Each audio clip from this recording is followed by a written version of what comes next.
Another video by Rick Miracle Me in my series Freemasonry and Satanism.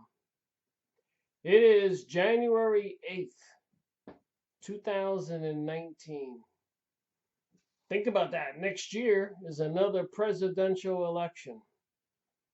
So what's going to happen between now, 2019, and 2020? Crazy things have happened. Looks like a lot of crazy undertakings are going on. One of my commenters sent me a little alert, something she had discovered. Quite interesting. She said Donald Trump was knighted in apparently 2016 while he was running for president of the United States. So what does it mean to be knighted? Donald Trump was knighted into the, you're not going to believe this, the Dragon Knights. The dragon, isn't the dragon a serpent? In the Garden of Eden, wasn't it a serpent? Just saying. I guess maybe I might take things a little bit to an extreme, you think? Or do you think not? So I want to thank my commenter for alerting me to Donald Trump being knighted. We all suspected something wasn't right. Of course, during the election, I had a really difficult choice on who to vote for, Donald Trump or Hillary Clinton. And it was really a situation of the worst of the two evils. So you got here Donald Trump, the Red Dragon Knights of the Round Table. Donald Trump is about to arrest Obama and Clinton. Donald Trump to be knighted, Red Dragon, must see. These are the results on a Yahoo search.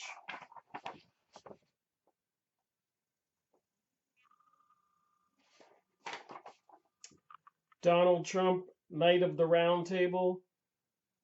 This entry was posted in Current Affairs and tagged BBC Spotlight, Camelot Castle Hotel. Donald Trump, Heidi Davey, John Mappin, King Arthur, Knights of the Round Table, The Missing Years of Jesus. Not so much on that website. Donald Trump, the Red Dragon Knights of the Round Table. On April 15th, 2018, an Order of Jesuits, 7 views. All right, Donald Trump, Knights of Camelot by Historic Hotel. So when you do talk about being knighted and into an organization, the Red Dragon Knights. Red symbolizes blood, of course, fire. The Whore of Babylon, the Scarlet Woman. Dragon, the serpent. Some symbolism there or what? So then I went and looked up the Order of the White Eagles with Swords when I read the articles. I guess apparently this is another organization that was in Serbia during World War II. Look at the double-headed eagle. Serbia. What is Serbia? So I've been reading a book about Serbia. Serbia's a secret war.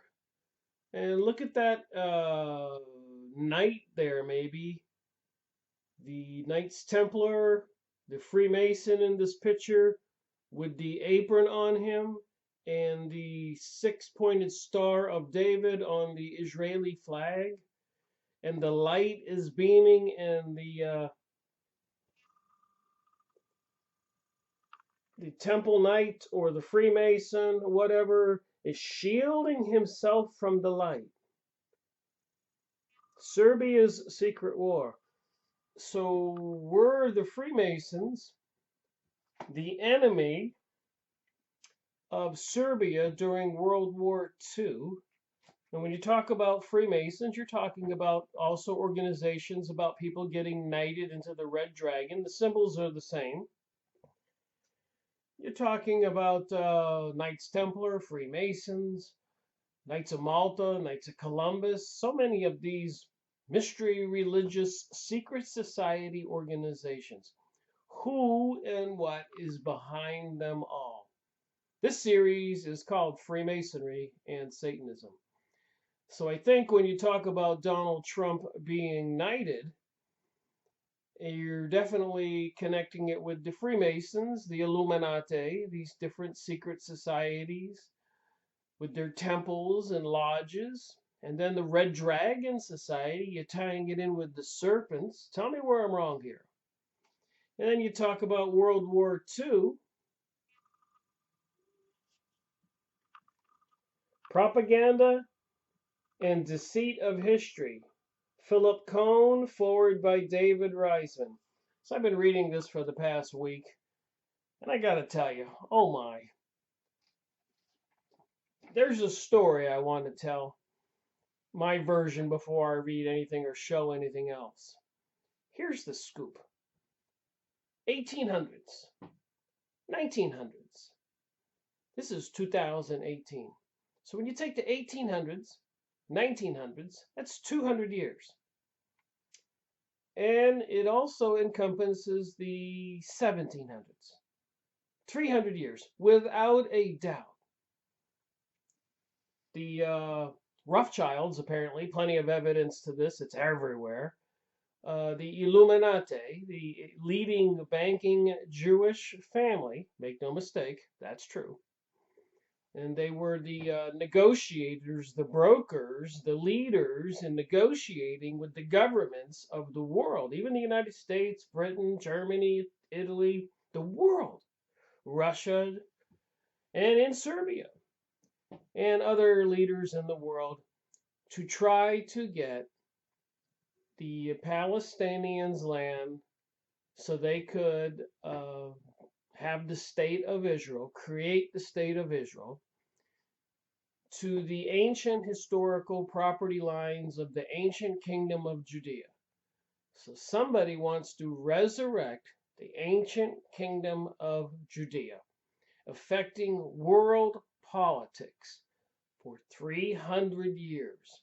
And if you go on YouTube, you'll see videos like 90 countries or 100 countries where the Jews were exiled, banished, massacred, prisoned, policed, controlled for 2,000 years in countries all over the world. Even in the 1860s, during the Civil War in the United States, General Ulysses Grant banned the Jews from the Tennessee territories. This is all in the Encyclopedia Judaica, 1973 edition, the manufactured in Israel. So the Israeli Jewish Encyclopedia has a lot of this information, and I put it in previous videos. That's why I know this stuff, and I've already published it. So in the 1860s, during the war between the North and the South, the Jews were banished from the Tennessee territories, and that would have encompassed Louisiana and Kentucky, etc. Why is that? Who was behind orchestrating and creating agitation and all this turmoil to bring us the war between the North and the South in the United States? And what was going on in the 1800s and 1900s in Africa, North Africa, South Africa, creating these wars. And in the Serbian area, if you look at a map and you know where the Middle East is, and you know where England is, and France, and Germany, and Italy, the Vatican, you know when they had the Crusades from 1000 to 300 AD, that's 300 years, 1000 to 1300, 300 years, that they had 8 different crusades where the kings of Germany and Britain and France and Italy and all those countries would get all the princes and citizens together and march off towards the Middle East, north along the Mediterranean, going through Serbia, Turkey, Greece, all those countries, pillaging along the way for supplies. Then, when they got over to the Middle East, uh, they would go down the coast to Jerusalem and take over all the castles and cities. And pretty much, according to John Robinson, I made a video or two on his book, Dungeon, Fire, and Sword. Pretty much killed everybody. I mean, even in the castles, it was supposed to be something like knee deep in blood flowing out of there from killing and slaughtering all the people. How horrific was that? 1,000 to 1,300, 300 years, 8 times, slaughtering everybody. And then 20, 30, 40 years later, there would be some Arab leader rise up and kill all the pilgrims that were settling there from Europe. And the elite would hop on ships on the Mediterranean and sail safely back home. And then the Arabs would regain their territories. And then 10, 20 years later, the Vatican and the kings in Europe and all over the world would get a little restless and organize another crusade. Go across the Turkey, Greece, Serbia, Bosnia, all those countries, pillaging along the way, go down the coast to Jerusalem again, take over all the castles and slaughter everybody knee deep in blood again and again and again. At least 8 documented events in 300 years. So who was behind this? Was it all just for killing people and obtaining wealth and something to do instead of staying home and tending the farm and the family? Apparently that was the case. People needed to have some kind of war going on, some kind of place where they could get some badges on them, medals or whatever, become heroes, some kind of drama in the world. Who keeps bringing planet Earth all this drama? So then you have the wars in the Balkans around Serbia, Bosnia, Croatia, all there during World War II, and Germany being targeted with Russia on its eastern border. And on the western border, of course, Britain and France, Switzerland, all those countries, Spain. So people were taking sides, Italy. So basically what you had from the 1700s to the 1800s and the 1900s, 300 years, like the 300 years of the Crusades, you had all these wars going on, or overthrow of leaders and murders in all these different countries, and people trying to take over for one reason or another. So if this happened from 1000 to 13, and there was a lot of warring and battles going on in between, and then again from 1700 to today, they're still going on. Apparently, President Donald Trump recently said that the troops in Syria are being pulled out. Meanwhile, the next day in the press release, what was that mercenary company that said, we're coming back? And apparently they're going to be moving Blackwater, excuse me. Sometimes my brain forgets. So Blackwater had a thing in the news. We're coming. Watch out. While they're pulling out the troops from America in Syria. So it is a planned event. More of these type of, I guess, crusade.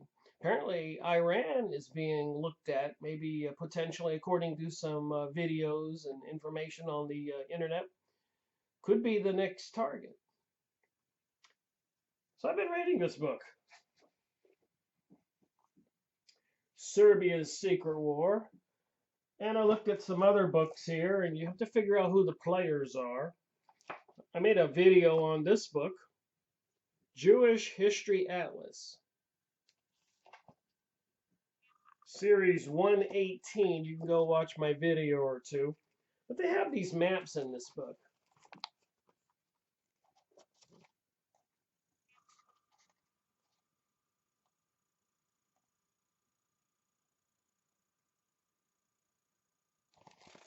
So I thought this was interesting. Particularly pay attention to the times, 1700, 1800, 1900s.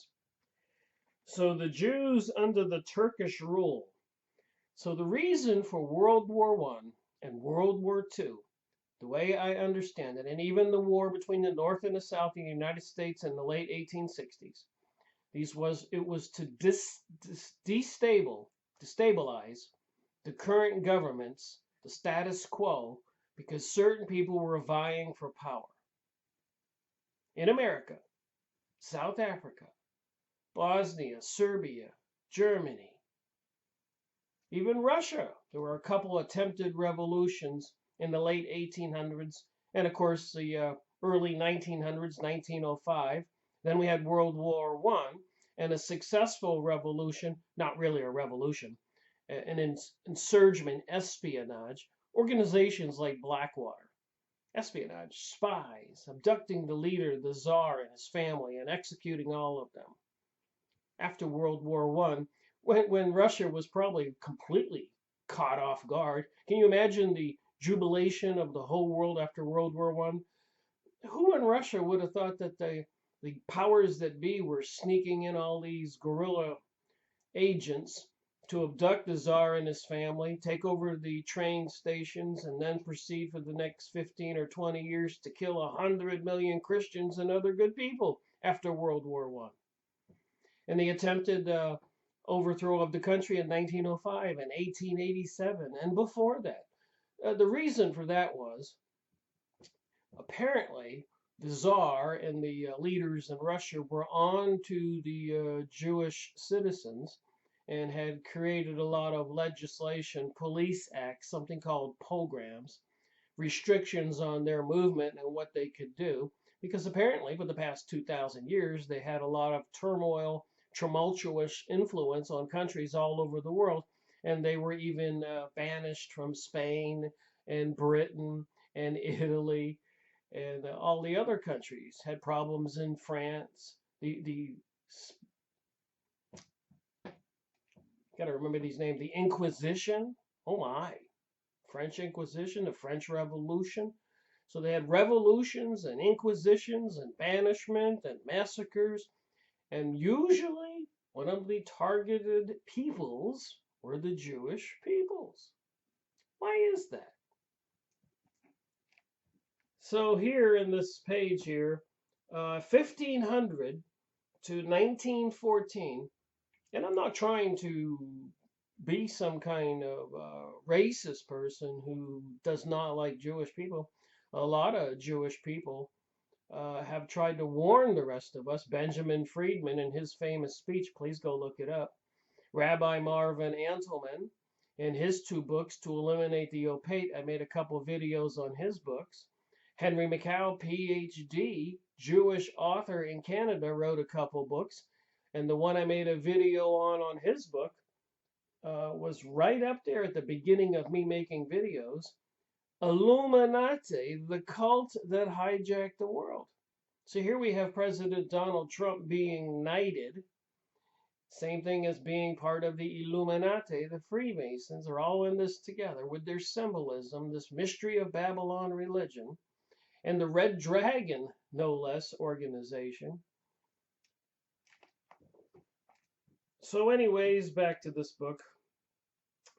Jewish under Turkish rule. So the reason for World War I and World War II and 9/11 and all this other stuff, the war between the North and the South, and the numerous other wars going on, South Africa, in the Balkans, in the German areas, all over the world, between Britain and France and Spain, and the Portuguese having issues.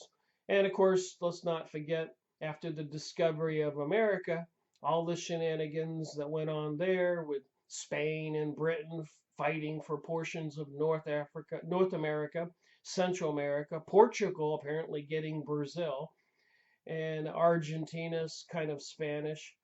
So again, you can clearly see the picture. All of these elites, kings and queens, and royalty all over the world were vying for territories, colonization, and apparently were in cahoots with the Jewish people who were the financiers, even the financiers of the Vatican.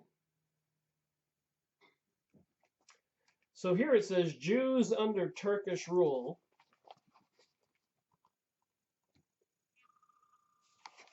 So the problem was to bring about this biblical prophecy where the Jews could regain the land in the Middle East, which was now Palestine, Syria, Iraq, etc., part of Saudi Arabia.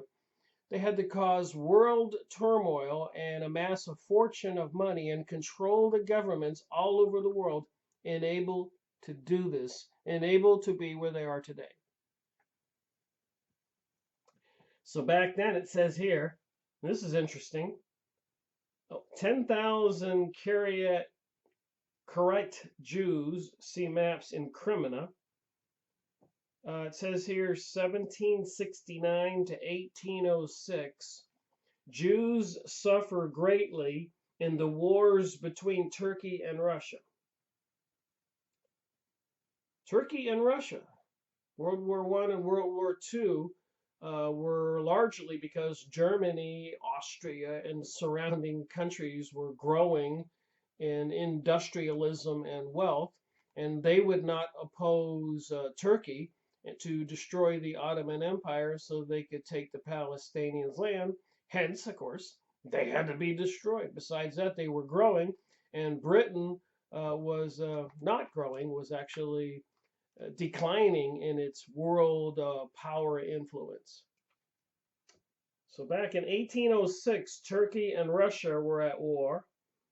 And over here in 1550, the Ottoman Empire, the reason I said they had World War I and World War II, Turkey, with the Sultan, controlled the Middle East and would not let the Jews have Palestine to create the state of Israel, which the Greater Israel maps you can find on YouTube extend all the way to the Iraq Euphrates down to the Egyptian Nile, the ancient boundary lines of the ancient kingdom of Judea.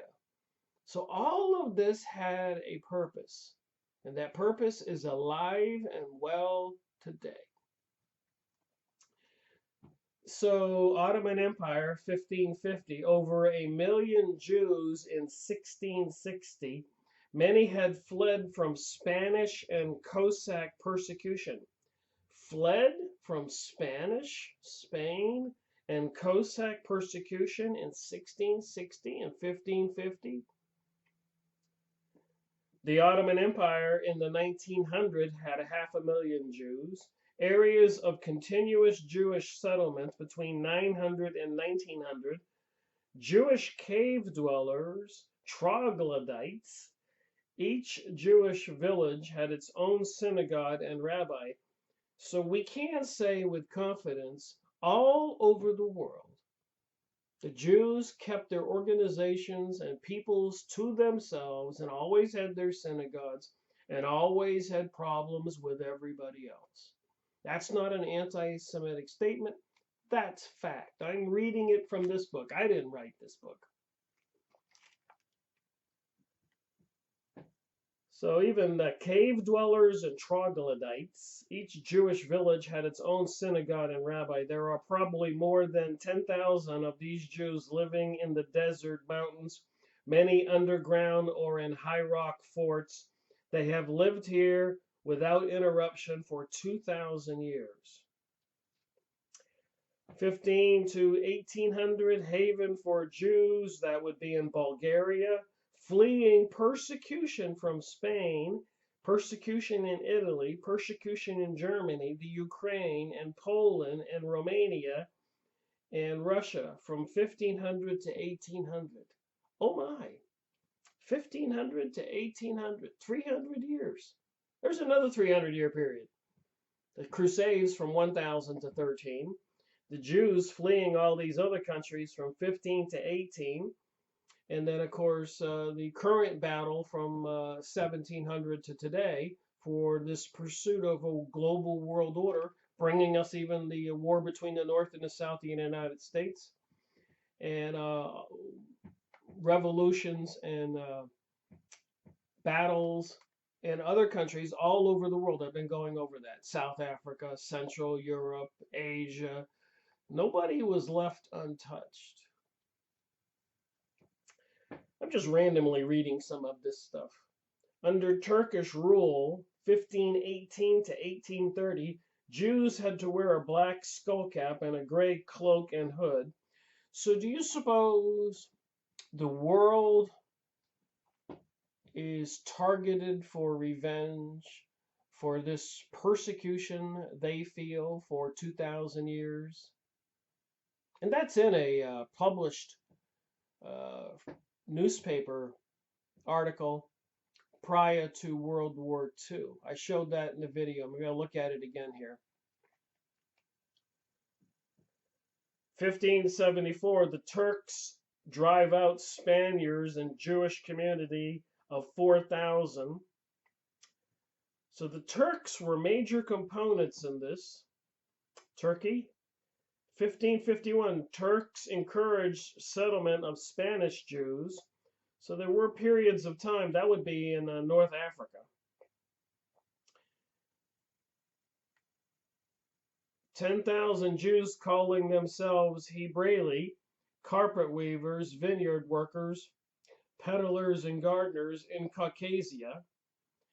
And they got little arrows telling you where the Jews were influential all over this European area surrounding Palestine back then. So you might want to get this book. It just has a lot of information. 120 maps from biblical times to the present. Martin Gilbert. I made videos on it 118. So anyways, I was looking at something else here. I just got in the mail. Unbelievable, or believe it or not. China's ideology versus Western geopolitics. So this is pretty current. This is Nexus magazine. So I was reading this, and it had some confirmations of some of the things I've been saying. In the January-February 2019 edition of Nexus magazine, you can't get any more current than that. It even has the serpent dragon on here. How fortuitous is that? What a coincidence for me making this video looking at the magazine I just got in the mail. So apparently here's the scoop. People planning for a global world order. Mackinder's geopolitics. The new Silk Road. So apparently they plan on this highway system all over the world.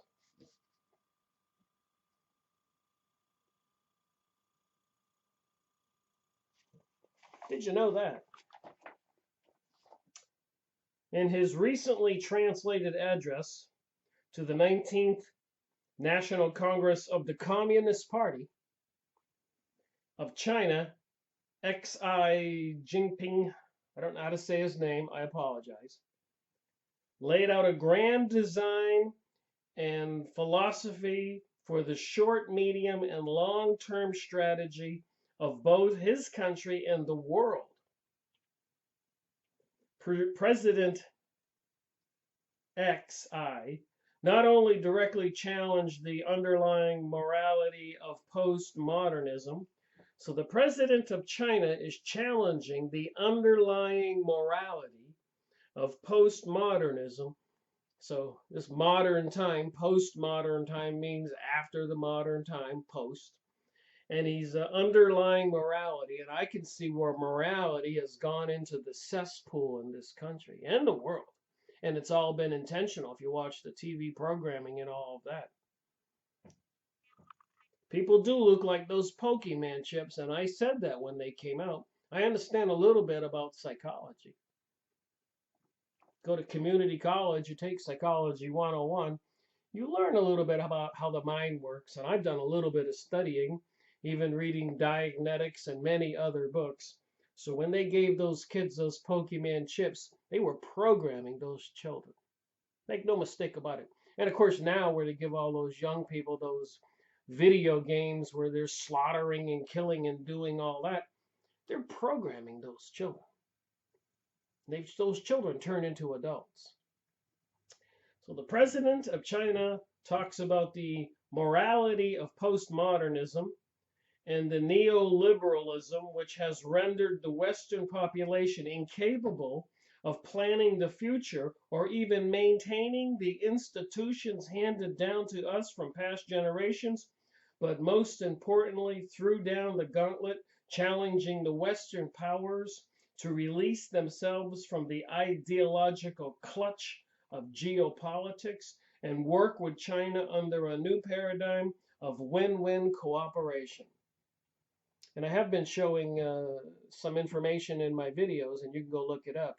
But apparently in China right now, they do have a facial recognition system and a computerized monitoring system, and people are all graded, like your credit system here in the United States, on your behavior. And you can even be arrested and denied getting on a train or a banking account or renting an apartment or anything based on your behavior and your grade from all these monitors and control intelligence systems. And it's in place in China right now. So China is going to be the example, and it's a communist nation for the world. So if anybody does not believe that they probably have plans to do that here in the good old USA, think again.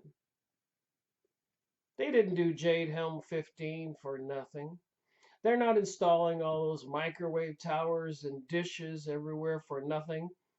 And you can look at antennalocations.com and see how many surround your house. There's not only are there the big ones you see, but there are numerous smaller ones everywhere.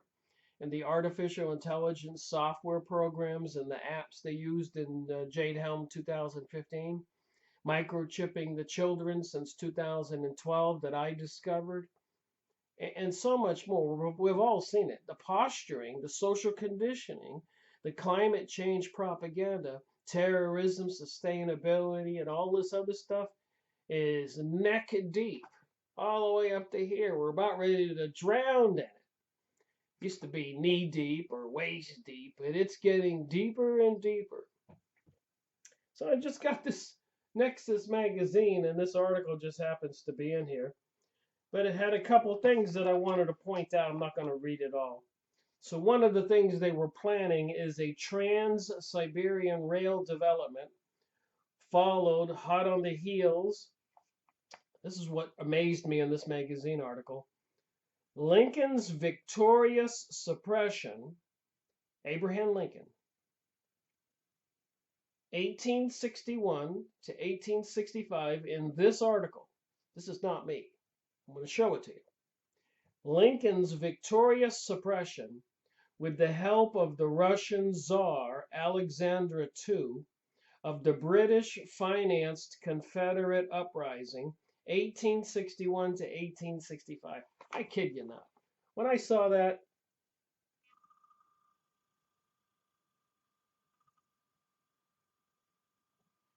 so this writer, this author of this article, who is it? Matthew Eric Crump, 2018, has shown me some more evidence that I was looking for.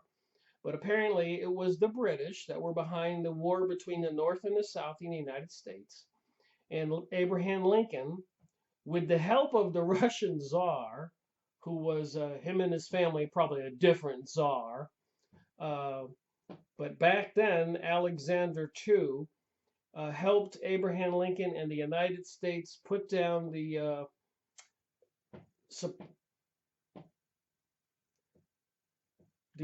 Confederate uprising. So it was to divide the nation and weaken America and take control of our country. Of the British-financed Confederate uprising, 1861 to 1865, And if you've been watching my other videos, you know that at that time and earlier, Britain had been invaded by the Jews from Holland and other places, and the king was actually assassinated, and Cromwell led the country, Parliament, and the Commons, and most of the politicians were Jewish people. So they actually took over Britain prior to the uprising here in the Confederate uprising in the United States. And again, I've been saying, and there were wars going on in South Africa, over there in Turkey and Germany and Russia, and usually with the same people behind the scenes, because who controlled Britain back when this was going on in this article? And then I moved down further on this article.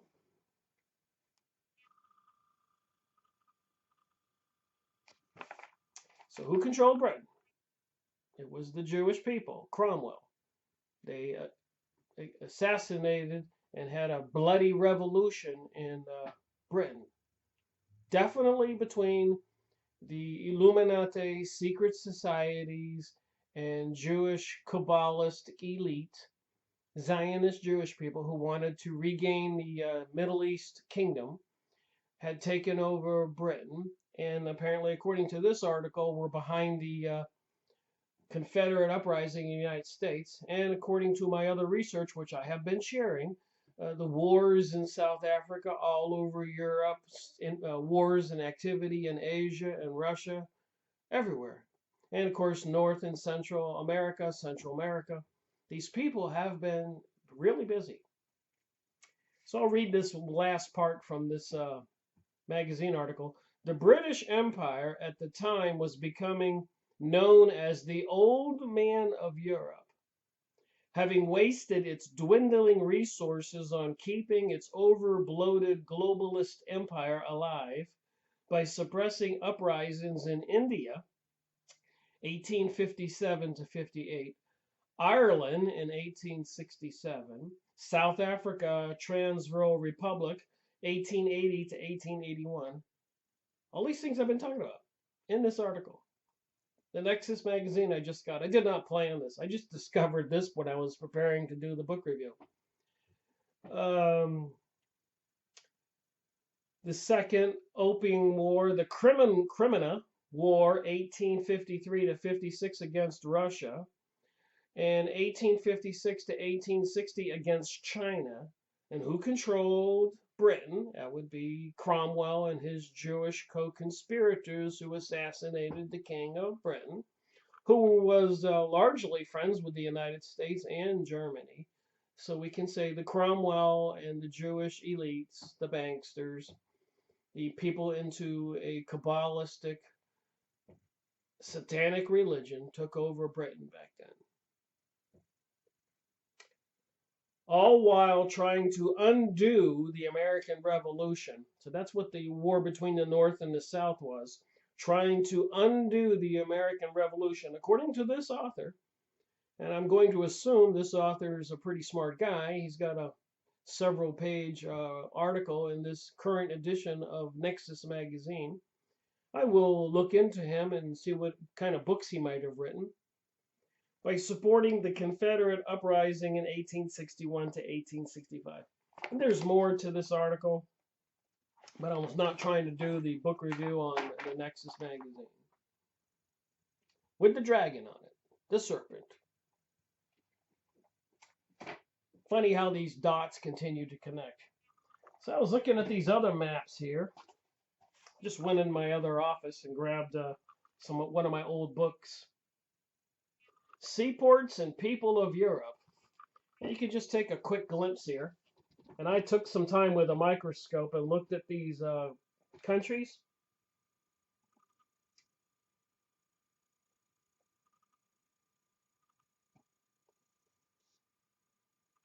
Fascinating. Anyways, from the Atlantic Ocean, over here where my finger is, you have the entry into the Mediterranean through the Rock of Gibraltar. And of course, all the way over here, you have the coastline of Palestine and Jerusalem. and all those countries to the north and south. Helps if I have it the right way up. But you get the idea. There were all those countries, Spain, the Rock of Gibraltar right here, and all those countries, Italy, Greece, Turkey, and all these territories.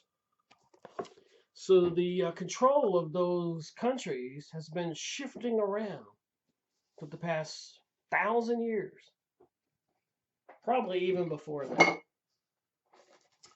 And there was another book I went and grabbed, Illustrated Short History of the World, H.G. Wells.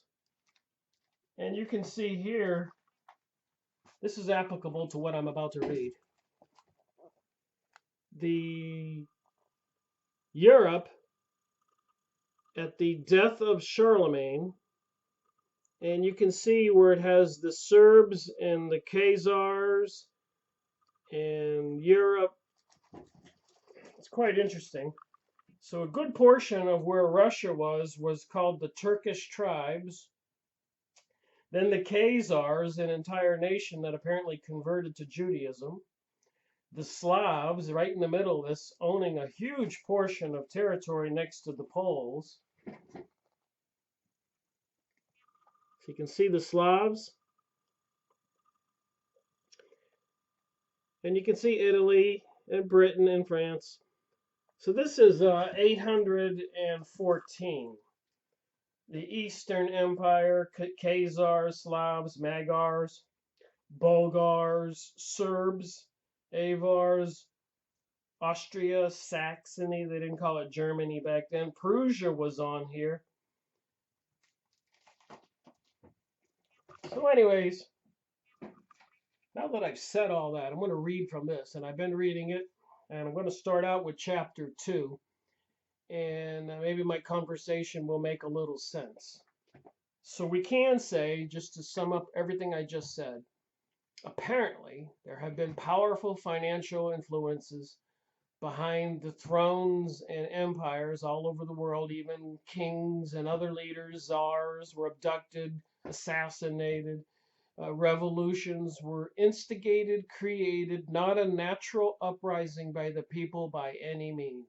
Outside influence, even the Nexus magazine. The British, and who controlled Britain, was Cromwell and his Jewish cronies, and not all Jewish people. That's an important thing. I'm not an anti-Jewish person, but a lot of these Jewish people apparently practice some kind of Kabbalist, alchemy, Zohar, mystery religion of Babylon, Satanism, as mentioned in the Bible. I've gone over that. Revelation 2.9, 3.9, synagogue of Satan, Jews who call themselves Jews but are not. So, are all these people like Cromwell and all these Jews who took over the British Empire and General Ulysses Grant banished from the Tennessee territories during the Confederate uprising? Are these people really Jews? Now, that's an interesting question, and a lot of people are saying that they are not really Jews. And the Bible says they're not. So I continue to do my research step by step, as painstaking as it is, and try to uncover a little bit of evidence at a time. And as you've seen in this video, I've uncovered quite a bit of evidence in that Nexus magazine and all this other stuff. I mean, what did I know about the wars in South Africa? I mean, what do we all know about how did white people get in South Africa? But then if you think about it, before they discovered America, the ships would sail around from Europe down the coast of Africa, around the Horn, and over to China and India and the Middle East, the spice trade they called it. And a lot of people would get off in South Africa and settle there. And over hundreds of years, it became a quite populated area. Then they discovered gold and diamonds and a lot of crazy things. And you know what happens, like in the Middle East, 911, and even before that, because they discovered so much oil over there, it became a hotbed. And certain elites were trying to take control of that wealth. And apparently they all practice this mystery of Babylon religion, and they want a global world order. And they're willing to use the techniques they're using in China right now to create a worldwide police state. There's plenty of evidence to indicate that is true. And they really seriously want a population reduction. I was even watching Paul Helliyard video today on aliens, one of the government ex-officials from Canada. And he even said, with his belief that aliens have arrived and they've come to help us, and the aliens have also indicated that they feel there's too many people on the planet. I almost fell off the sofa when I was watching that Paul Helliyard current video today. And he was saying that he believes they're here and they were concerned with America's first nuclear explosion in Arizona or New Mexico, Arizona, and that they thought we were like children playing with matches. And then I thought about it. These aliens are here watching us blow up all these nuclear weapons. And since they've been testing nuclear weapons, apparently they've exploded 4,000 nuclear bombs on this planet. The different leaders of the world, not people like you or I. And apparently these aliens are watching all this going on. I might suggest, whoever these aliens are, they supplied the technologies to our elites to be able to do that. That's a concerning thought. Another thing, with that fence down there on the Mexican-USA border that President Donald Trump is all fired up about, I have a theory, and I'm not the first one to say this either. I suspect when they bring us this worldwide revolution or World War III or martial law economic collapse in the United States, whether they bring down the electric system with an EMP or whatever they do, I think that fence between the United States and America is to keep the Americans from escaping. Think about it. If they do have this big collapse in the United States, like all those videos on YouTube are talking about right now, I've been watching many of them since Christmas. I was astonished to find there were so many. I deviated from my usual business of reading books, making videos because I was traveling. And so I just, in the motel room, I just started looking at some videos, and everybody was declaring a catastrophe and a collapse of the system.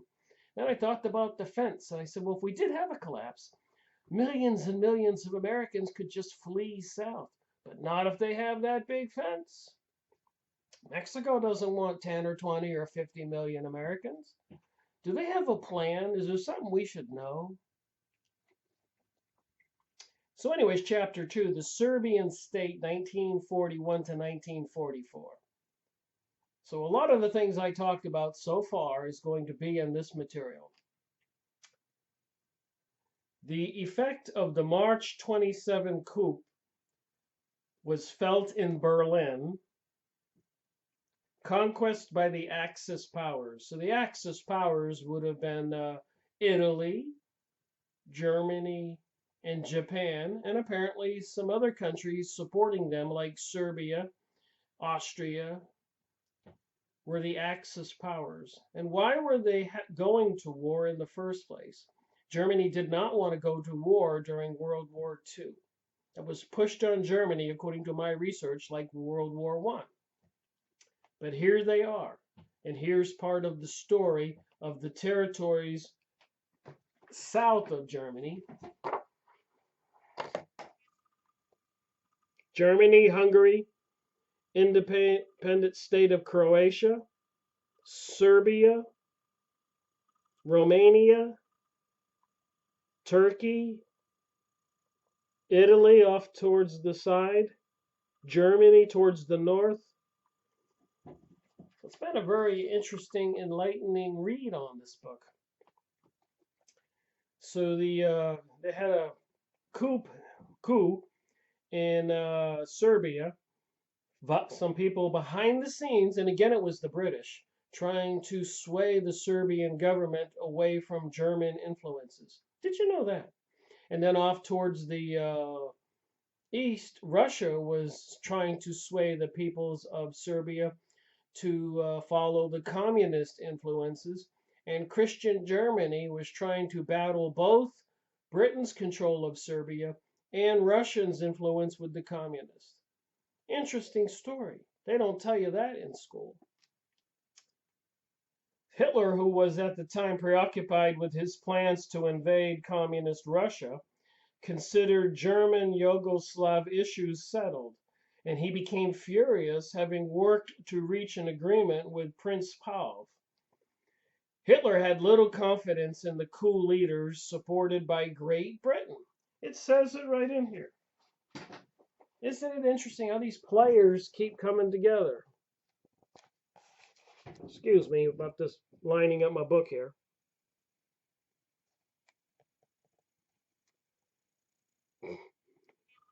I can't do this.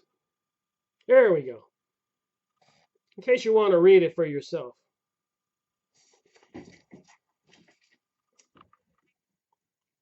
So apparently, the Britain were trying to influence the Serbs south of Germany. So they don't tell you that before World War II and America getting into World War II, do they? So they had spies and money coming from both Great Britain, and who controls Great Britain back then and now? It would be the Illuminati banksters, elites wanting a global world order, the people who negotiated to obtain the Palestinians' land to create the state of Israel, who even are now having press releases and discussions about rebuilding King Solomon's temple. I was watching a video on that. The rabbi in one of the schools was teaching the children that when they do destroy the Dome of the Rock of the Arabs, they will be rebuilding King Solomon's temple, and all of the Arabs will be slaves. To the Jewish children, they're teaching this. Couldn't believe it. So much evidence, if you take notes about what I'm talking about, you go look it up, you'll find it's all true, according to what I see. So this book here was published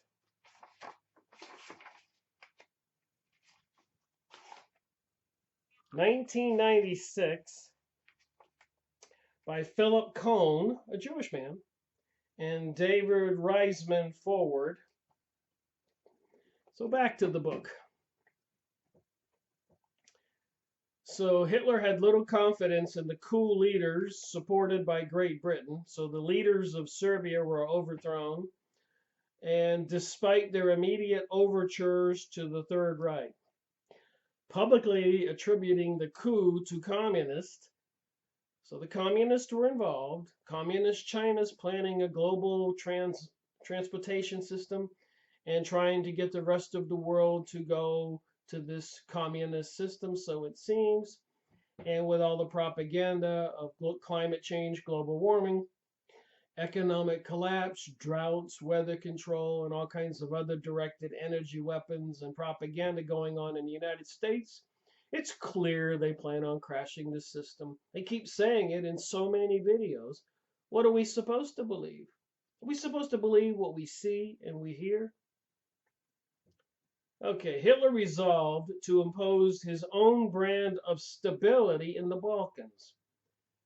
So the area between the Middle East and Europe, south of Germany, was called the Balkans. Some of the states are Slovenia, Croatia, Serbia, Montenegro, Albania, Bulgaria, Macedonia. Then you got Greece and Romania, like I said, and the Adriatic Sea. So if you've been watching or paying attention to world events, even when Bill Clinton was president, and you pay attention to even the events now, apparently there's a lot of genocide and wars and slaughter going around the Balkans. Even when Bill Clinton was president, that was a big issue in the press releases, and it is today. So no part of the world seems to be left untouched that's to be part of this global world order. To the countries south of Germany and Austria, between Russia, the Middle East, and Europe. That sounds reasonable. And of course, there have been many warring factions back and forth in these countries. And many of these countries all over Europe and Central Europe and Western Europe had issues, even Russia, Eastern Europe, with Jewish influences. Apparently something to do with particular religion, behavior, philosophy, social relations, what they were up to. So it says here the Italians immediately implemented long-standing designs and annexed most of the Croatian coast.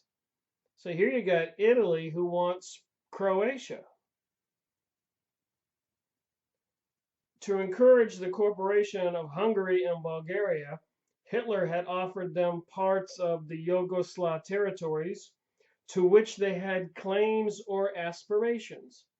So because of the shifting lines of these property lines of these different countries over the past 2,000 years, I showed several different sources of pictures of the world maps. So there's a lot of ancient hatred. So then you take the banksters and the Illuminati vying for a global world order. It doesn't take much to bribe people or promise them that you'll help them regain power or property lost in previous wars, hundreds, maybe even 1,000 years ago. So a lot of these ancient hatreds in this territory do exist. All right, Hungary annexed Bačka, Vojvodina, Međimurje, Croatia, can't say some of these names, Slovenia, Bulgaria received most of Macedonia, part of eastern Serbia, and a small part of Kosovo. So we've heard a lot of these names in the news and genocide going on and revolutions, and maybe now we know why. The Royal Yugoslav Army had been poorly equipped and poorly trained. Most of the weapons and uniforms were from World War I. The Air Force consisted of World War I vintage biplanes with open cockpits. Furthermore, almost all of the Yugoslav commanding generals, virtually all Serbs, were opposed to fighting the Nazis and sought an armistice. The Axis forces easily prevailed and were suppressed by the lack of resistance. So apparently the reason Hitler invaded Yugoslavia is because Britain had instigated a coup against the previous government that was pro-German. So when they deposed the previous leader and put in the British puppet, the one that Britain supported and financed, I guess it forced Germany's hand. And remember, Germany was threatened on the eastern side by Russia and Poland, and on the western side, of course, by the Britain and France and other countries. Italy had joined Germany. By April 12th, the first German units to reach Belgrade. On April 14th, the Supreme Command of the Royal Yugoslav Army ordered its units to stop fighting and sought a truce with the Germans, who demanded instead an unconditional surrender. The same day, the king and his family were evacuated from the air base at Nasic Montenegro to Greece. Before departing, King Petar named General Danilo Kalafatvic the military chief of the staff. On April 15th, Prime Minister Somovic and his cabinet decided that the government should not capitulate and that only the military should surrender. Simovic and his cabinet joined King Petar II in Greece, from where the royal government in exile would ultimately relocate to London. 2 days later, when German troops captured the military command headquarters in the town of Pale, near Sarajevo, Kalafatvic designated General Radik Jokovic and Foreign Minister Alexandra Sinsar-Markovic to sign unconditional surrender in Belgrade during the 12 days of onslaught.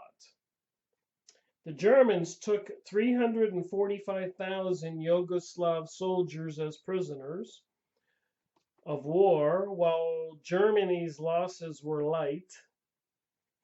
Most of the several dozen captured officers from Lidjovsk's Zibor movement were soon released.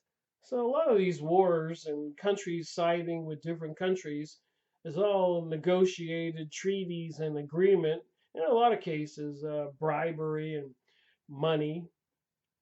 And certain forces like the communist or the banking systems are certainly huge players, as I've been showing. Lajotic received written notice from the German authorities assuring his freedom. Serbian nationalists, including coup leader General Samovic and even King Petar himself, blamed Yugoslavia's failure to resist the Axis invasion on fifth columnists. Well, I don't think they should have fought to the death. You imagine 345,000 people caught between the British influences and the communist influences, all to inflict pain on Germany. Croats, the primary failure of the Yugoslav army, and its virtually all Serbian leadership were ignored. So I'm going to skip over here to some highlighted portions instead of reading every sentence here. Suffice it to say, a very interesting story. As you know, I read the material and I take notes. So let me jump right ahead. Now we know what's going on with the war and the decisions. Down here on the bottom,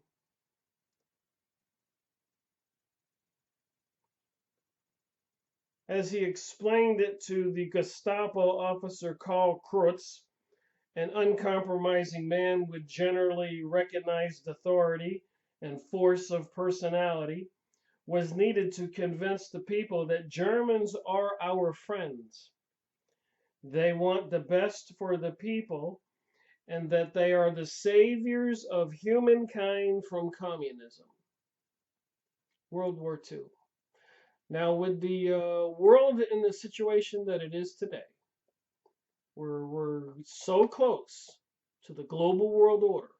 That would be a communist world order. Was Germany right in saying the world was threatened by the communists? I mean, I was thinking about this today. There is no reason for those videos on YouTube and press releases in the newspapers and the nightly news, all that stuff, threatening or scaring we people in America with the electric grid going down or economic collapse. It's nonsense. This is a huge country. They should not have all those systems interconnected. The whole system does not need to come down. If it does come down and martial law is issued all over the country, it will be intentional and part of the communist plot. Make no mistake about that, in my opinion. So April 22nd, General Humut Foster was appointed the military commander of Serbia, the first in a long line of commanders. After reviewing the reports prepared by Gestapo agents Cross and Helm, Foster decided to form a Serbian government in accordance with the suggestions under the leadership of Milan Akovic. The administration would include Tanaji, Dunik, Dordi, Peric, Marcelo Javic. These Serbian names are interesting. Dusan, Pentik, Sanelov, Josevic, Dmitry, Lajotic, Mosova. I'm just stabbing at these things. After Berlin gave its consent, Harold Turner convened a meeting on April 29th with the collaborist candidates. So there were certain people in Serbia who were willing to collaborate with the Germans prior to really World War two taking off. Lejotic, however, retracted his offer to join the government, instead promised as a lawyer to support and defend it, assuming the role of attorney before the domestic and foreign public. Lejotic recommended in his place the inclusion of Zbor members Stephen Ivic and Milosevic Visajek, both of whom received appointments. Colonel Tanezji Dinek was appointed Assistant Commissioner for Foreign Affairs and assumed responsibility for organizing the Serbian Jurdimes, part of their military. On April 30th, 1941, the government of commissioners was formed under Milan Akamakvic, an attorney, former Belgrade chief of police, and minister of interior affairs, 1938 to 39, in the pro-Nazi government of Milan Stojevic. These commissioners, who had been closely associated with the pre-war Yugoslav governments, represented a spectrum of Serbian political parties and constituencies, including Communist and British support Serbian Agrarian Party. The Royal Yugoslav Jurdames continued to function as the Serbian Gendarmes. I think it's like the army, which along with the Serbian police maintained order for the first 3 months of the German occupation. So just a little snapshot of one country, something you rarely hear about, but there are some sentences in here, like the next sentence, that kind of points the finger at who's really controlling things and why the Germans had to move into Yugoslav when the British and communist influences had overthrown the government. Prior to Hitler's invasion of Russia, the Yugoslavs communists had not attacked German forces out of obedience to Moscow and the Molotov-Ribbentrop Pact.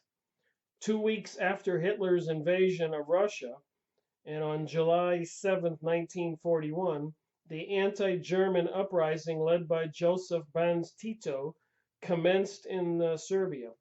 So the communists in Serbia, led by Tito, were leading an uprising. So the communists were active, i.e., the Jewish peoples. And apparently those were the people that were causing agitation and problem in Germany, so Hitler went after Russia. At this time, due to the transfer of German troops to the Russian front, occupation forces in Serbia were reduced to 3 German divisions, containing only 1 instead of the usual 3 regiments. The German soldiers who remained in Serbia were mainly older men, poorly equipped, inadequately trained, and thinly dispersed throughout the towns, and even more thinly dispersed in the countryside. So you can hardly call that a really terrible occupation. Thus, the Germans' ability to respond to the partisan sabotage, the communist sabotage is going on in Serbia, was limited. Individual battalions were separated by as much as 25 to 30 miles and had no armored vehicles, while their trucks were in bad repair. The German authorities had anticipated some degree of guerrilla resistance, but their strategy primarily was to rely on the Serbian police to suppress the insurgency. The scale of the communist-led uprising exceeded German expectations. However, Germany reprisals were swift. By July 22nd, a total of 111 people, Jews included, written here, I'm not pointing out Jews, it's in this book, had been executed by the Germans. So apparently they were causing an uprising. And by the end of August, the total had reached approximately 1,000. So communists and Jews in Serbia led uprising. Germany reacted, and the communists are the same, in my opinion, as the Illuminati, which controlled Britain, hence the USA, controlling, of course, the Federal Reserve in our country. And since the communist hearings in the United States between World War I and World War II, they had planned to take over the United States through social conditioning, destroy the Christian churches and our society as we know it. Just putting these two things together here because they do go together. The national call to suppress resistance. At the outbreak of the war, Yugoslav Communist Party had only about 2,000 members in Serbia proper. The German reprisals drove many Serbs to the communist-led insurgency, as well as to the Chetnik movement, which generally avoided confrontation with the Germans over the next few months. While the Persian uprising continued to gain momentum, mainstream Serbia intellectuals and leaders urged collaboration with the Nazis. Remember, Nazi means nationalism. And right now, the globalists are anti-nationalism, even here in the United States. So if you're a nationalist American, patriotic American, they're calling you a hater or a racist, and they want you to be a globalist. Just saying, people need to think through these things and read the books and think for themselves. I just do these book reviews. I'm learning this stuff as I go along here. I mean, who knew about this stuff? The internal goings on, the battles with the British influence, overthrowing the Serbian government, in cahoots with the communists coming out of Russia. What else were the Germans supposed to do? Remember, prior to World War II, there was a book published called Germany Must Perish. I've gone over that in series 124. I've made a couple of videos. They called for the extermination of every man, woman, and child with any German DNA. And think about where Germany is, and that they needed to overthrow Turkey, the Ottoman Empire, to get the Palestinian land in the Middle East. Think where we are today, with the rabbis teaching the school children that as soon as they destroy the dome, they're going to enslave the Arabs. What do you think they're going to do to the Christians with the passage of the Noahide laws here in America in secret? The order of guillotines in FEMA camps and microchipping people, facial recognition and computer monitoring systems. If people don't see this for what it is, it's an anti-Christian, communist-led world revolution, fulfilling a biblical prophecy. Some people say, oh, Rick, why are you talking about it? The Bible says it's going to happen, so it's going to happen. Don't worry about it. I disagree. I think people should know what's going on. If they're going to kill billions of us, let's at least know who and why. On August 13, 1941, under the leadership of Vilibor Junik, 545 Serbs, including some of the country's most prominent and influential figures, issued an appeal to the Serbian nations, which called for loyalty to the Nazis and condemned the partisan resistance as unpatriotic. So the communists were instigating an uprising. The following text appeared in the major Belgrade newspaper. So a lot of the people in Serbia published this thing in the newspaper because the communists were trying to agitate from within, causing an uprising.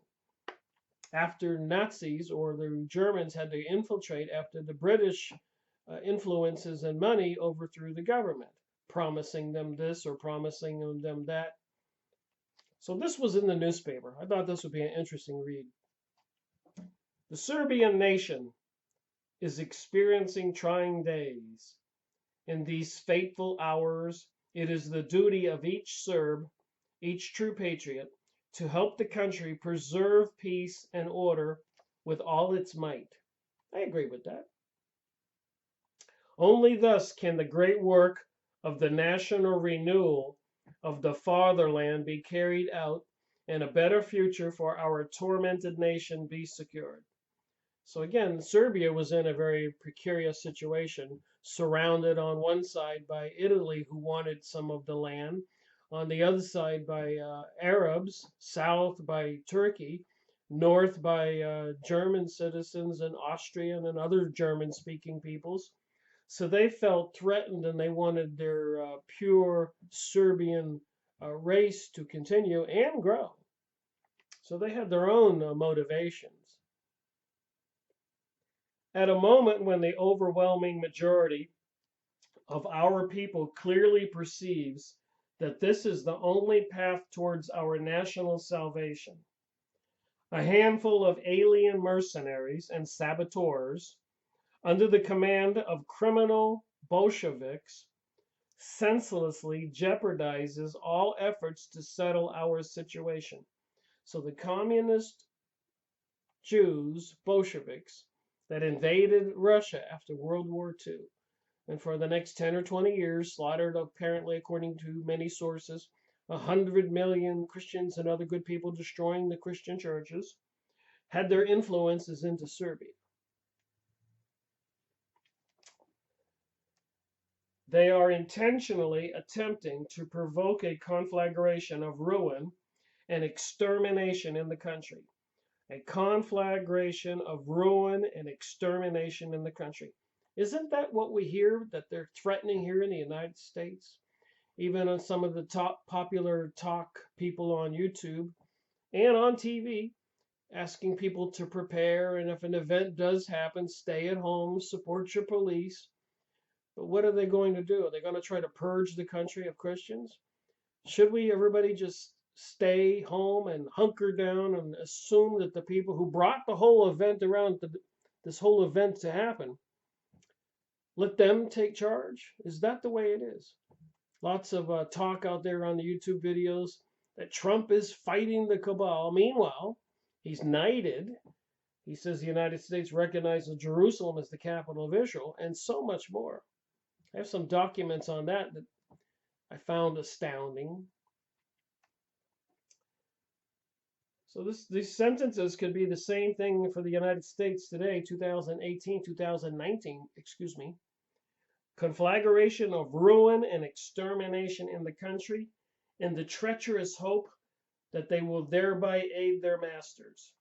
Criminal bands comprised of communist and runaway slaves who have escaped the authorities are destroying the national property, killing and robbing our fellow citizens, while endangering the lives of innocent women and children. How many times have we heard this in the news? Accusations about the leader of Assad, Iraq, Ukraine, and so much more. By their misdeeds and crimes, they jeopardize the existence of our entire population, the whole Serbian nation. Every sober and intelligent Serb, every well-meaning son of this land who thinks for himself, realize the danger threatening us. Man, I could write this about the world today. This fear is justified when one remembers the dangers confronting a conquered country when the peace is disturbed. And if the United States does fall, let's say they fake an EMP, shut down all the power plants, and the people riot in the streets, martial law is put in place, and everything is controlled by some mysterious military forces, will there be a purge in this country? A purge of Christians, a purge of people not aligning themselves with this global world order, Luciferian New Age philosophy.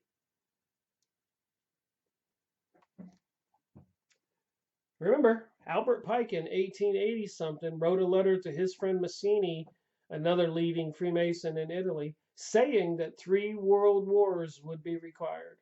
And remember, in the material I've been going over here, the British were behind instigating the war between the North and the South, the United States, the Confederate uprising, trying to weaken and regain control of America. They have control now, the way I see it. Back to this article in the newspaper back then, August 13th, 1941. His revulsion is especially evident when the appeal from the victor for loyal collaboration is answered with shots from the position of ambush. Such perfidious and unworthy fighting does not correspond to the chivalrous spirit of our people, and inflicts a serious blemish upon the honor of the entire Serbian nation. Our nation is not communist, nor does it have any connection with the international destroyers. International destroyers.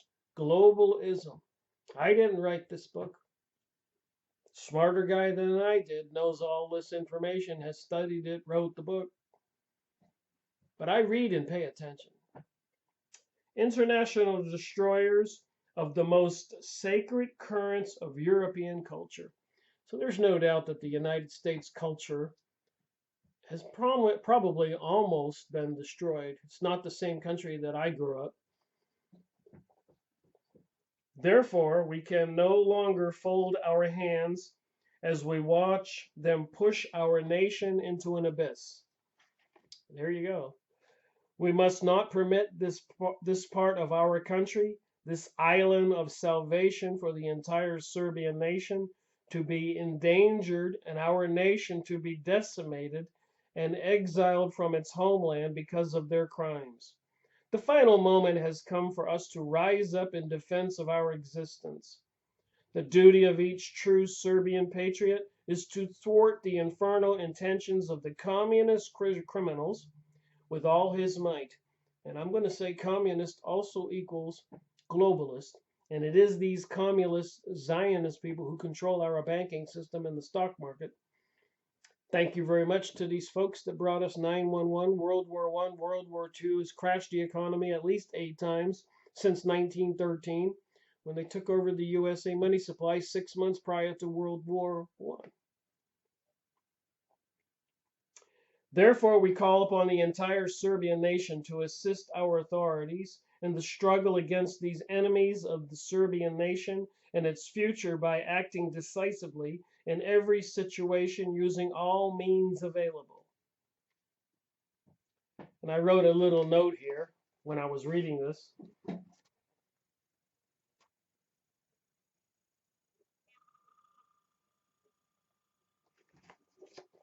So I'm reading this, thinking to myself, what warning should we in the USA issue today?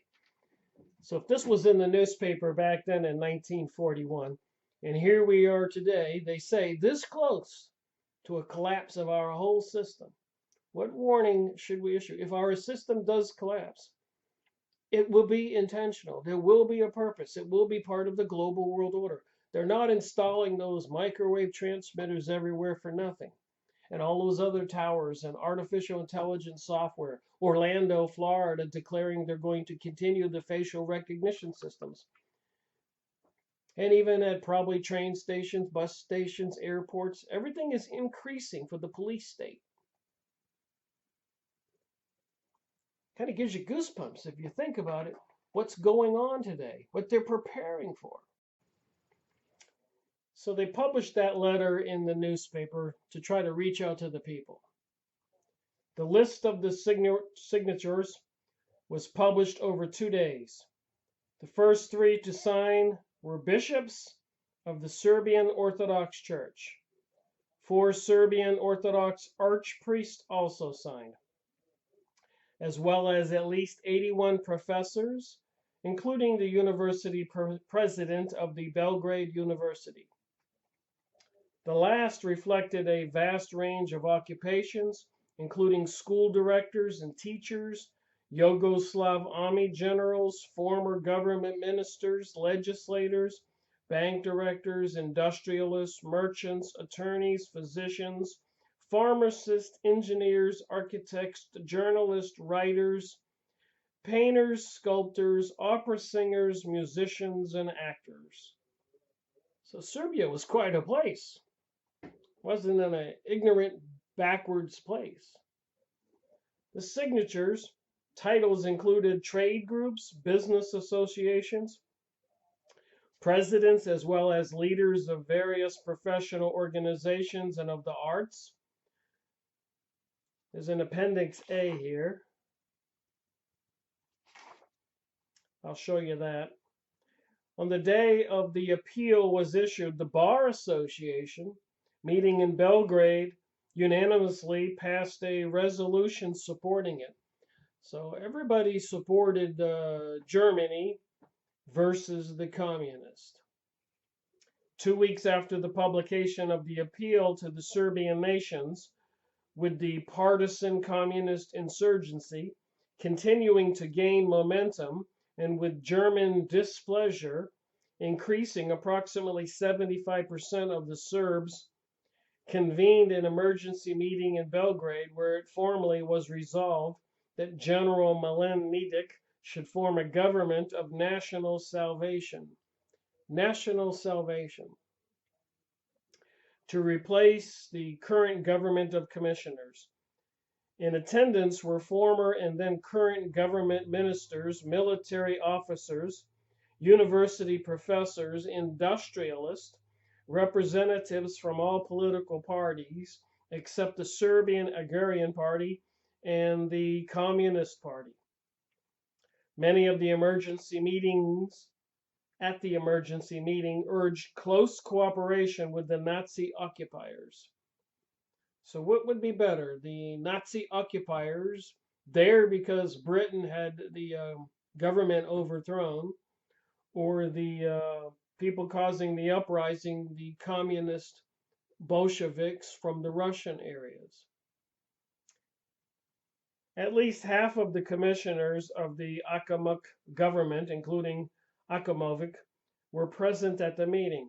Prior to the Nazi invasion of Yugoslavia, General Milan Nedic, a world hero, won in 1940, had been relieved as Yugoslav Minister of the Army and Navy for urging the Yugoslav join the Axis and for suggesting the ceding of Yugoslav territory to appease Germany. So there's no doubt about it, a lot of territorial disputes around this area, just like there is today. It was in the news not too long ago about certain catastrophes going on over in the Balkans recently. So the politics continues, even the politics here in the United States, the craziness in the news, the accusations. They really are messing with our minds. What to believe? What to believe? On August 29, 1941, 2 days after the Belgrade emergency meeting, the German authorities installed General Nedic and his Valda Niranog Spaza government of national salvation in power. So I'm going to just skip ahead here to some of my highlighted sentences. The German authorities relied on Nedic to build up a larger Serbian armed forces to subdue the partisan communist Bolshevik uprising. I added the word Bolshevik communist. It says partisanism, but it said in here repeatedly who they were.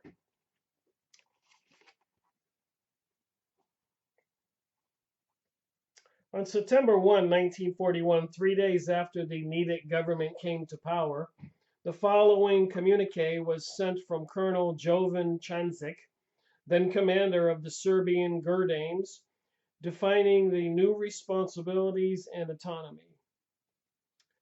Beginning with the day of activation of this Nedic's government, German military forces do not interfere in any internal affair in Serbia, and therefore not in the work of the gendarmes, armies, either, since the German military forces had undertaken before the creation of the Serbian government certain action on the ground in order to prevent communist brigade bands, which action has not been completed. It has been ordered that the German military forces stop their action against these bands as of September 3rd, 1941. The gendarmes shall act entirely autonomously, exclusively in the interest of the Serbian people, according to the orders of the Serbian government. So I'm thinking about this. Now think about this time. World War II is in its beginning stages. In Serbia, the partisans, the communists, the Bolsheviks were active. Britain was active in having the government overthrown. So what do you suppose was going on in Austria, Hungary, Germany? You think the communist Bolsheviks were busy? The banking influences in the British people were busy? There were influences all over the world pushing harder and harder to get Germany into World War II. Germany did not want to go up against the United States. It lost in World War I. But apparently all this stuff was being played by politics, and it seems Germany didn't have a chance for the second time in a row. Just like the Middle East after 9/11, all those countries didn't have a chance after the false flag inside planned 9/11. Just like the people in the North and South in the United States during the Confederate uprising, they didn't have a chance. All that propaganda and agitation caused by these people with Britain's desire to regain the colonies. Is this what happened in this country? And if you read all this history, what do you think is going to happen in the next event? It seems we can visibly see the preparations being made for some kind of event. Or should we ignore it? And what about all the warnings on the YouTube videos right now? When this happens, everybody hunker down, stock up on some supplies. Let your police and military do its job. So the people who planned this event, the people who are giving us the warnings, are going to make the decisions after the event. Does anybody really believe the evil banking forces are going to be overthrown and the communists and the globalists will be thrown out? Back then. On September 5th, 1941, 2 days after the order went into effect, the Minister of Interior Affairs ordered the creation of 9 new armed detachments under the direct command of Nedic. These relatively small forces proved inadequate to suppress the sabotage and ambush tactics of the communist-led insurgency in Serbia. So who do you think is causing all those insurgencies in the Middle East? Syria, Iraq, all those countries, Al-Qaeda, ISIS. You suppose they're communist, Illuminati, globalist creations? Yes. Look it up. And Nedic soon requested the help of Germans to crush the partisan uprising. I'm just reading my highlighted portions here. The 32nd German division was sent from France to Serbia, joining the 125th Regiment, which had been sent from Greece. By mid-September, a portion of the Malcheviks Chetniks had begun to participate in the uprising in Serbia, driven in part by the concerns that the communists were eclipsing the Chetniks as a resistant force.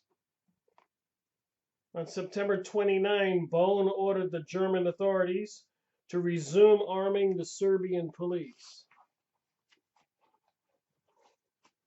It was a little, this book, I buy these used books, so sometimes there's these inserts. There's a bunch of them in this book.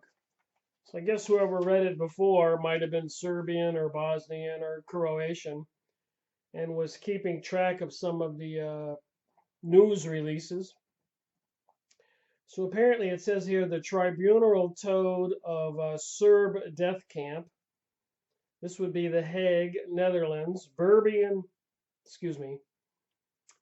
Bosnian Serbs ran a concentration-style camp where Muslims and Croats were tortured, sexually assaulted, and murdered in a methodological campaign to wipe out the non-Serb population, war crimes prosecutors said yesterday at the trial of 3 camp commanders.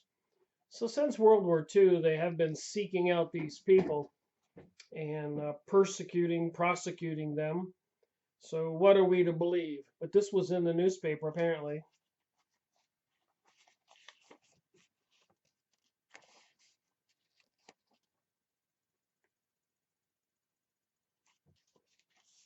In the book, a bunch of them in this book.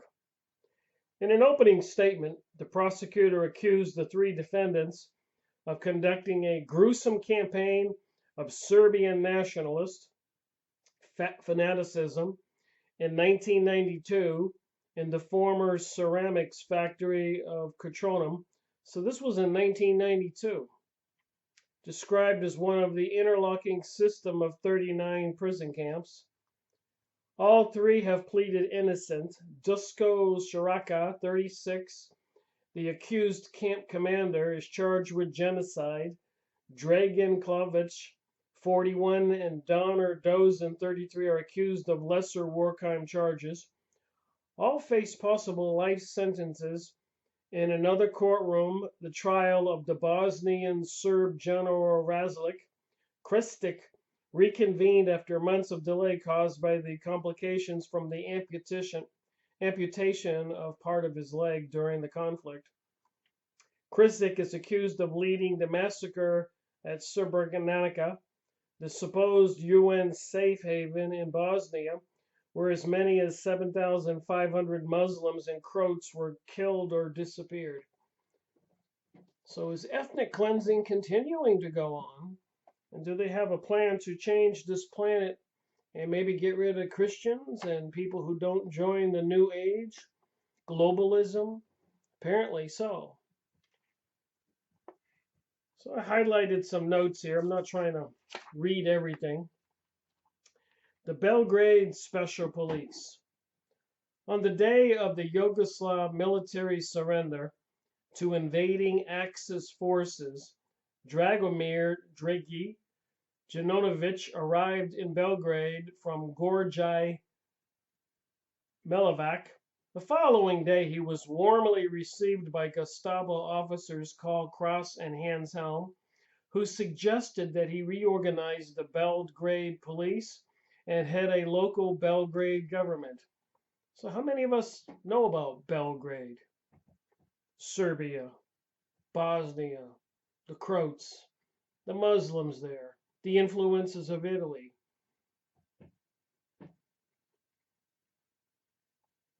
On April 21, Colonel Ernst Marx of Kiesenberg, the field commander in Belgrade, appointed Jovanovic extraordinary commissioner of the city of Belgrade. The Gestapo accepted Jovanovic's recommendations to divide Belgrade into 16 boroughs and 2 commissioners to reestablish the Belgrade police as an apparatus of political repression in Belgrade. Jovanovic and Bosko Baranovic revitalized the former political police, continuing its previous organized character. The Belgrade Special Police were organized on May 1941 under the guidance of the Gestapo. As Jovanovic stated in post-war testimony, I changed only the name of the Department of General Police into the Department of Special Police, according to instructions. Initially consisting of 55 agents, it grew to 878 police guards, 240 agents. By June 1941, the chief of the unit was Ija Paranos, a signatory of the Appeal to the Serbian Nations. Paranos reported to Jovanovic the 4th anti-communist section of the Special Police, who headed by Bosko Baranovic, who was responsible for hundreds of arrests, tortures, execution, and deportations. War is terrible. Salaries for the Special Police, as well as rewards for capture or killed communists and Jews, were subsidized by the Fund for the Prevention of Jewish communist action, which was paid for by the Jews of Belgrade. So it's not me tying Jewish communists together. FYI, it's in this book.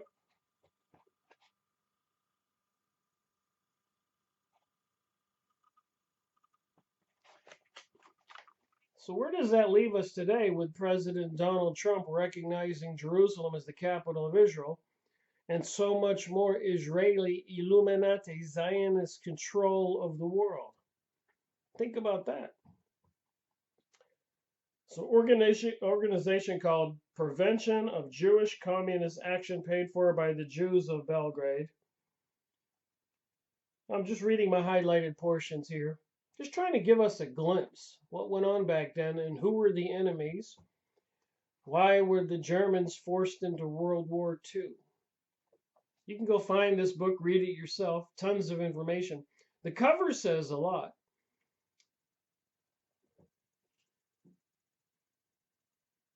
You see that person there has an apron on like a Freemason. The six-pointed Star of David on the Israeli flag. Apparently, he's being overcome by the bright light shining on him. He's trying to fend it off. And it does say Freemasons here in this book. Let me move on here. The Pan-Serbian Fascist Party modeled on the Nazi Party. For years, the funding for Lojokic's political activities had come from the German industrial firms and intelligence services. Suggested arming Lojokic's volunteers to suppress the partisan risings, which was continuing to gain momentum. In the same month, Harold Turner, the chief Nazi civil administrator for Serbia, reported to his superiors that Lojokic's Serbian volunteers had demonstrated extraordinary results in their cleansing actions and could be fully trusted.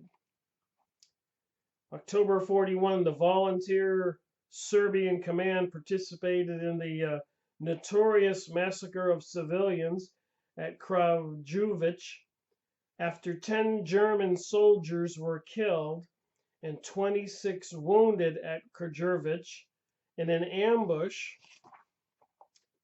Partisans and Chetniks. So they killed some Germans, and what did the Germans do? The German forces retaliated by shooting civilians in Kragujevac. I know I'm saying these names wrong. German wartime records indicate that 2,300 citizens were executed. The Yugoslavs' post-war publications had claimed as many as 7,000 victims. German soldiers, however, were not alone in their responsibility for the massacre, nor were the victims only Serbs.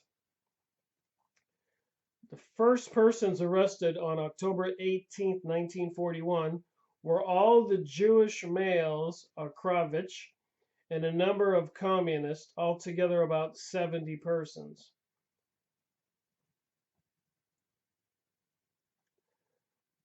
What is usually omitted from most accounts of the Kragujevac massacre, however, is that the 5th Detachment of Serbian Volunteer Corps, commanded by Marsovic, was responsible for rounding up the victims and surrendering them to the Germans for execution.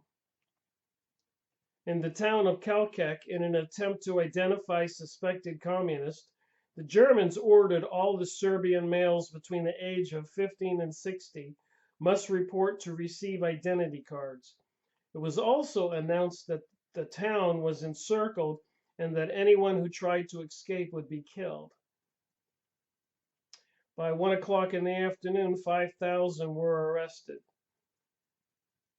A commission composed of Germans, Neodites, Lutasites, Chetniks selected out the suspected communists, and court, under the leadership of the local Serbian Orthodox priest and prominent Zbor members, Father Dragutin Baltic, were established the next day. He rendered his judgment, drawing a cross next to the names of those who were to be executed. And the sentence, death by machine gun, was carried out immediately. About 600 people were condemned to death. A large number were sent to the concentration camps. Joint Serbian-German court-martials were established in other towns as well. So another thing to think about here when you're thinking about this war, it certainly was not only Germany with territorial and ethnic cleansing issues on their minds. There were lots of these people coming from different areas, Muslims, Arabs, Jewish people, communists, Germans infiltrated, Polish people, Austrians, Italy wanting to annex more land, Romanians. So that was one thing I learned from this. Germany was not some demon here. There seems to be plenty of blame to be spread around. But apparently the British banksters, i.e. the Zionist, communist Illuminati, the elite Jewish people vying for a global world order, and the communists of Russia, who had been slaughtering millions of people since World War I, were a strong force. Even in America, we were having communist hearings between World War I and World War II. It was a big uproar in the United States, the newspapers. I'll have to go over one of the books on those topics. And the communists testified at the hearings they were going to infiltrate all aspects of American society, destroying everything from the educational institutions, religious institutions, family values, medical institutions, movie theaters, media. And of course, Henry Ford bought a newspaper and tried to spread the news about that after World War One. After World War One, even in Europe, they had set up all kinds of barracks with the Yiddish Jewish people from the Western European area, and were training them, preparing them to ship them into the United States, where they did come here, and they were very rude to we Americans, laughing and mocking at us in the movie theaters, and apparently being financed, buying up businesses and everything, i.e. the infiltration of communists into America after World War One. And like I said, communist hearings, you can look all this up.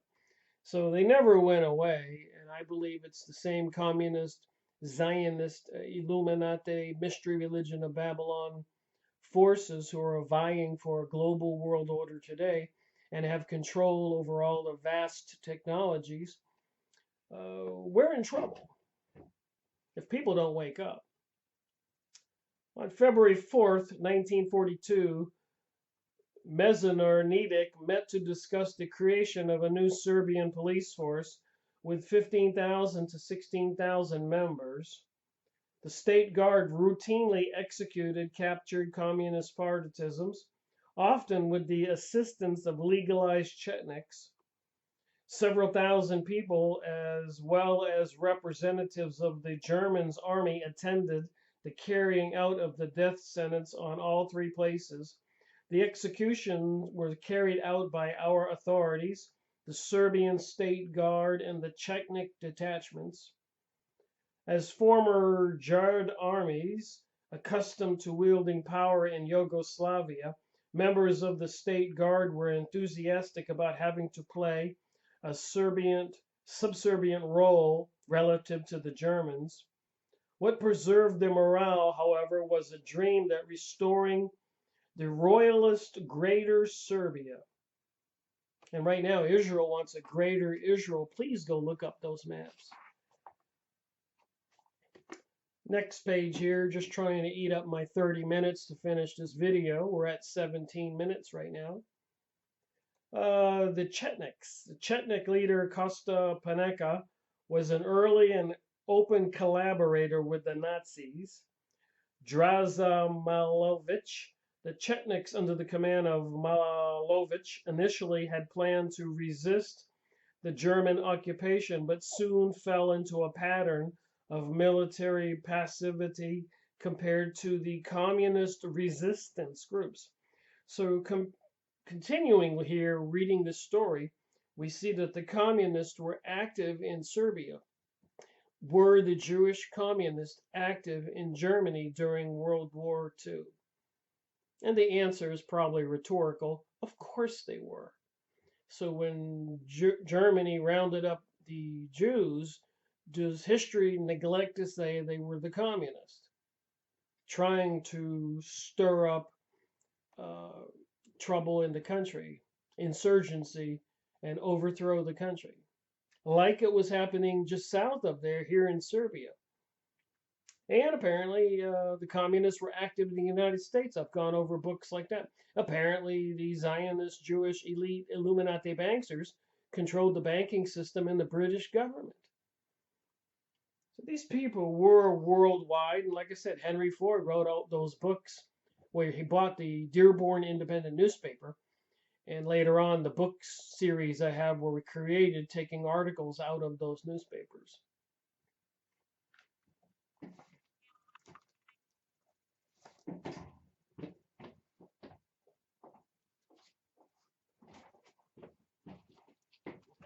I show the books all the time. Jewish activity in the United States.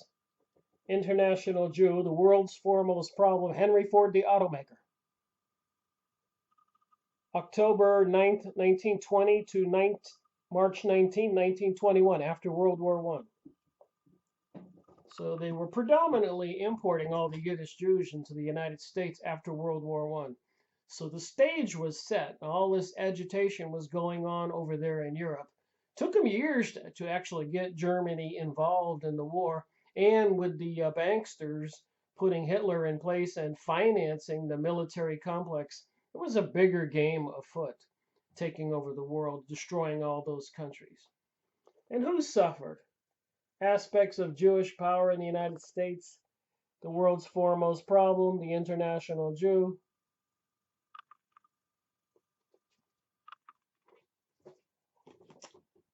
Got 4 of these. There's a set of 4.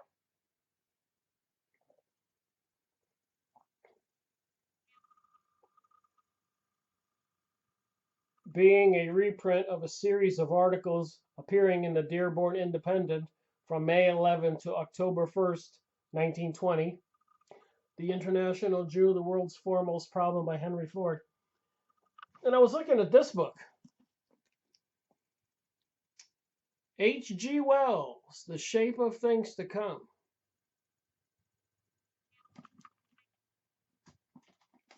Written in, and wait till you see what this says, 1933.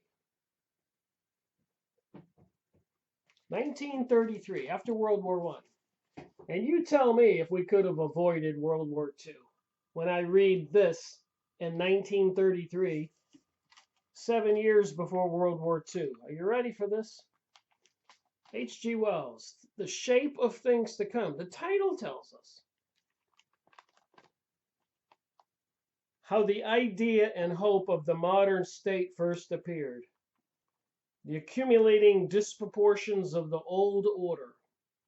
Early attempts to understand and deal with these disproportions. The criticisms of Karl Marx and Henry George. The way in which competition and monetary inefficiency strained the old order. And we know they had to force Germany into World War I. Churchill, who was not the prime minister but a military leader, had sent the fleet to the shores of northern Germany without any authorization. And they had to agitate and instigate Germany for several years to actually get the war started. World War I. And then it says here in H.G. Wells' book, The Great War of 1914 to 1918. So I need to probably read this and make another video on H.G. Wells' book. I already made one on his book on the New World Order, The Shape of Things to Come. It's a big, thick book. Probably a lot of valuable information in here to try to figure out WTH. What the heck is going on? The impulse to abolish war. The impulse to abolish war. The episode of the Ford Peace Ship. Would that be Henry Ford? and a peace ship? Versailles, seedbed of disasters. So after World War I, they blamed Germany for everything, and they crushed Germany like nobody's business. It was a huge pain and suffering they caused on Germany after World War I. The impulse to abolish war, why the Lodge of Nations failed to pacify the world, the breakdown of finance and social morale after Versailles, progress comes to a halt after 1933, the London Conference, the growing failure of the old governments, the spread of dictatorships and fascism, the sloughing of the old educational tradition, disintegration and crystallization in the social magma, the gangster and the militant political organizations. So, worldwide political conflict, bringing us these wars, staging false flags and events. We can't believe what's in the newspapers. One little bit. We can't believe any of it, from my understanding. Changes in war practice after World War, the fading vision of a world pax. Japan reverts to warfare. The Western grip on the Axis on Asia relaxes. The modern state in Germany. A note on hatred. The last war cyclone. The raid of the germs. Europe in 1960. America in liquidation. That's what it says here. America in liquidation.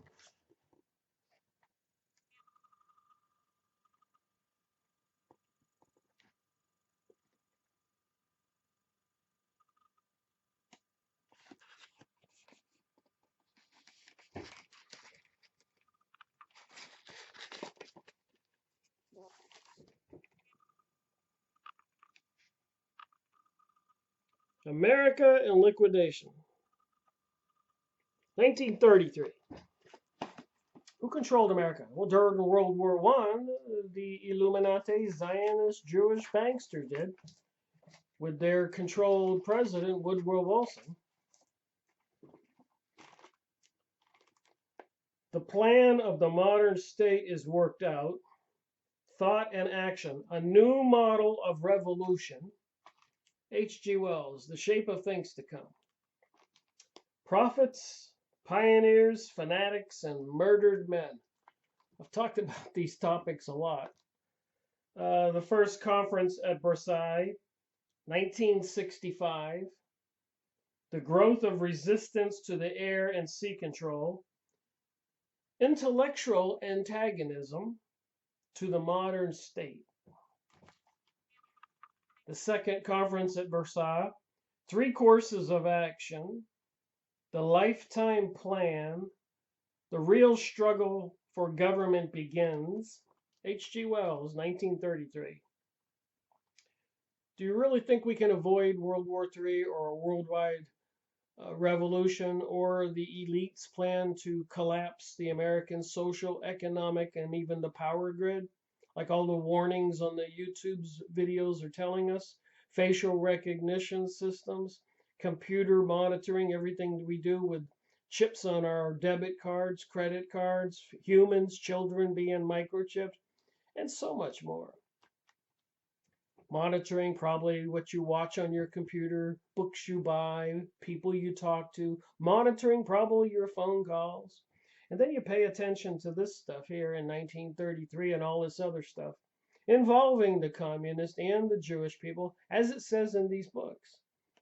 And Britain being controlled ever since the king was assassinated and Cromwell took over and allowed the Jews back in from the northern area of Holland, Denmark area, where they had fled all of Europe after being banished and exiled.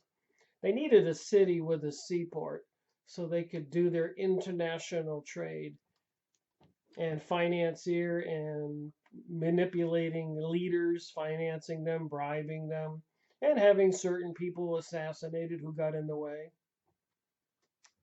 back to this index in this book, just finishing up this video. Futile insurrection, the schooling of mankind. Just the titles of these chapters is crazy. The tyranny of the Second Council, Monday morning and the creation of a new world, page 385. Keying up the plane, H.G. Wells. Changes in control of behavior. You don't believe mind controlling is going on? Changes in control of behavior.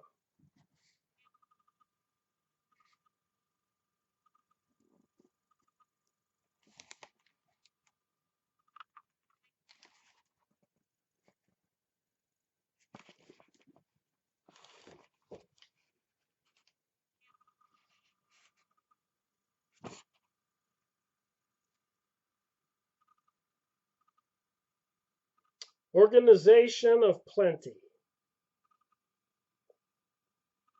The average man grows older and wiser.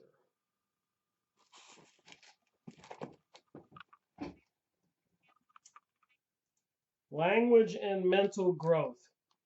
Sublimation of interest. The new phase of the history of life. So I was reading one portion in this book here.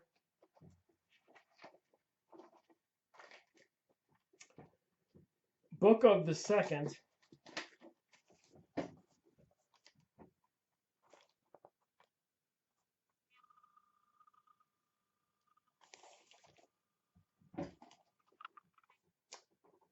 The London Conference, the crowning failure of the old governments, the spread of dictatorships and fascism, the sloughing of the old educational tradition, disintegration and crystallization in the social magma, the gangster and militant political organizations, changes in war practice after the World War, the fading vision of a world pax, Japan reverts to warfare, the Western grip on Asia relaxes, the modern state of Germany, a note on hatred, the last war cyclone, the raid of the germs, Europe in 1960, America in liquidation.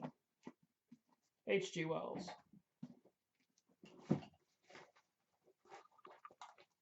And so much more in this book if you want to go online and try to find it at a used bookstore, or maybe they sell it even as a new book, or maybe on archive.org you can get the free PDF. But there's a lot more in here about all of the different goals of different peoples, the Serbian people wanting ethnic cleansing, the British Empire trying to influence the Serbs, promising them things, overthrowing the government, causing frustrations and problems for Germany, Russia off towards the west, infiltrating Serbia, Bosnia, Romania, all those countries, and probably Australia and Bulgaria and Germany with the communists. So they brought us World War II, and it was a battle on a much higher level than people know. And I'm certain I did not do it justice explaining all this information as well as I could. But reading the pages, you can certainly see who this author says the players are. And if you've been watching my videos, it seems that these players turn up again and again and again and again and again.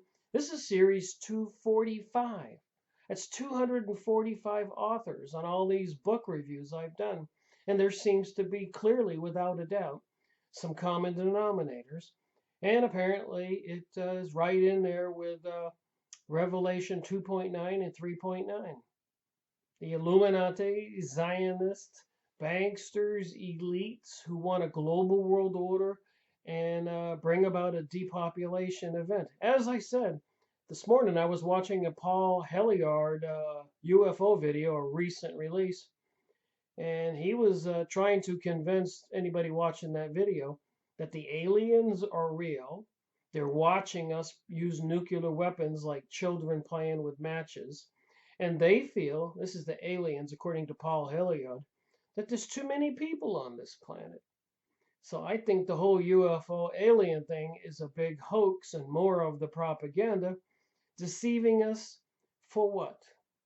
How are they going to bring about this global world order? A fake alien invasion, electric grid collapse, stock market collapse, a terrorist event, a world war declaring martial law, an attack on Iran declaring martial law in the country. And all the people who rise up who don't want to be in martial law will have to fight the police and the military. And then they'll have the people, the left fighting the right, and the right fighting the left, progressives and liberals against the conservatives and the Christians. Seems like a very bizarre situation. Thank you for watching my video, Rick Miracle reporting.